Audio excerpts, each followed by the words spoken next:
போடா. இந்த பூமியில் நிலையாய் வாழ்ந்தவர் யாரடா? போனால் போகட்டும் போடா. சங்கு ஊதியது நாகு. அடுத்த வரி வந்தது தெரியும். அடுத்தது இரவல் தந்தவன் கேட்கின்றான். இரவல் தந்தவன் கேட்கின்றான்னா இந்த உடம்பு வந்து ஓசி உடம்பு. நாம என்ன நினைக்கிறோம், இட் பிலாங்ஸ் டு அஸ் இல்லையா? இல்ல இல்ல இல்ல, 75 வயசுல தெரிஞ்சு பேரும் ஓனர் வேலை ஆளுன்னு.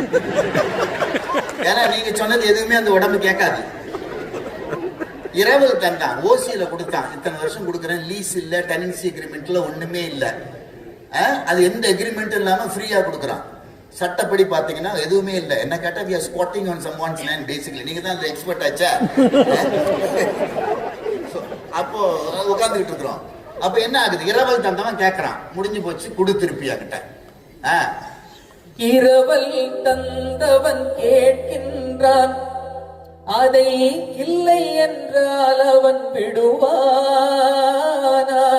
இல்ல முடியாது, நான் வராத ஐடியாவே இல்லை, நான் 100 வருஷம் இருந்துட்டு வரலான்னு இருக்கிறேன், நான் இவ்வளவு ஷேர் மார்க்கெட்ல போட்டுட்டு இதெல்லாம் நான் அனுபவிக்க வேண்டியிருக்கு, கொண்டாட்டி பள்ளியெல்லாம் இருக்குன்னு எனக்கு எக்ஸ்டென்ஷன் கொடு, நான் மெதுவா தான் வருவேன் அப்படின்னா விட மாட்டான். அடுத்தது என்ன,